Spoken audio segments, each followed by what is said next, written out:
Move number 1 is recommitting to the process. When you started this project, you were super excited about it. Now there's just been time and space between it. And so that excitement can kind of fizzle. Why I'm writing it, who's it for, what's the purpose, and what do I hope that they will get from the book when they read it. Simple as that. That only takes what? A minute or two to reconnect with that thought and write it down. And it might be actually going through your mind right now as we're having this chat. So you can put me on pause while you do that. And then I'm going to move on to move number 2. That decision that you just made, it doesn't have to be permanent. It can be changed. This is kind of like a working document, right? It's going to change throughout the entire writing process. We're in the rough draft stage because it's not complete, right? So that takes us to move number 2, and that is setting your rough draft standard. We can edit later. Set the standard of the rough draft to be just rough, ugly, raw. Get it out. And then you can give yourself the permission to go back and edit it, because the first rough draft is not the draft that's going to actually go to an agent, a publisher, an editor. You're going to have to go through it again. So just get that first one. Just get it out. No matter how bad you think it is, give yourself the permission to have that commitment. You can put me on pause right now. This is move number 2, and we're getting this done already before we move on to move number 3. So now that you've made those first 2 commitments, move number 3 comes really, really easy. Give yourself permission to put the writer aside and then take out your work, what you have, exactly what you have, and read it. And just read it. No note-taking, no editor in your head, no critic in your head, nothing. Just read it to reacquaint yourself with all what's already there. I know for me, I had a project that I was sitting for a year, and the first thing that I needed to do was read through it because I didn't remember what I wrote, and I had an outline, and I knew, what was missing and what wasn't missing, but I had to reconnect with what that vision that I once had was. And so instead of diving right in and getting lost in the edits from the get-go, I just took that time and reacquainted myself with the writing. Give yourself permission. You owe that to yourself because you've already done some of the work. And this is where it gets really, really interesting, because I've heard lots of really established writers, including Stephen King and Margaret Atwood, that talk about the marination process.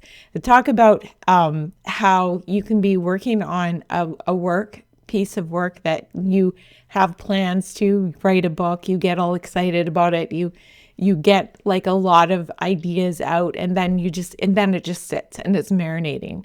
And in that time, from then to now, what's happened is you've had more lifing. You've had more experiences. So no matter what type of book that you are writing, you're going to have more stuff. And you're a different person slightly now than you were when you started it. So it adds more flavor. It adds more richness. And some people might go as far to say as that's the way it was meant to be. So give yourself a break. That's 3 moves. That's all you got to do. Maybe you've already done it as we've been sitting here talking, except for the reading through part. I would imagine that's going to take a little bit more time. I want you to know that this is more common than you might think, and most people never make it to a finished rough draft. Could you imagine that? Most people never make it. Most people never make it to the spot where you're at now, where you're like, I'm going to open this up again and I'm going to get going again. Most people never make it there. So congratulate yourself right now for exactly where you are. You are exactly where you're supposed to be. Oh, I haven't introduced myself yet. Welcome to my channel. I'm Karen, an indie author and a story coach, and I'm someone that has actually a couple of unfinished books just sitting there waiting for me to continue on this path, and I'm documenting it along the way on this channel so that we can do it together. Do you mind if I share with you why a lot of people don't actually finish their manuscripts? Reason number one is not having a clear container, meaning not really knowing what type of book that they're writing before they're writing. So there's a lot of people that say, "Oh, I'm a pantser. I just write when I'm inspired, and I'm not really sure what I'm writing, and I'll put it all together after." And then there's other people that are planners or plotters that have this specific outline. And most of the people that I know that have successfully gone on to publishing and beyond fall into the planning and the plotter phase. Now, it doesn't mean that it is rigid. It's not a rigid container or a cage that you have to stay in. It just helps to decipher, okay, what belongs in this book and what's maybe off topic for another piece of writing work. And so I find that I like to start out with the creative nonfiction outline, and I'll make sure that I have a whole playlist about that. I'll make sure that I link that below. A lot of writers, established writers that have had great big writing careers, talk about writing more than one piece at a time. And I can barely wrap my head around one piece at a time. So I'm more of a linear approach. And so if that's you, welcome to my world. And the second biggest reason is that we're listening to our inner critic before we let everything get out. So we're editing ourselves as we go, or we think, people aren't going to enjoy this.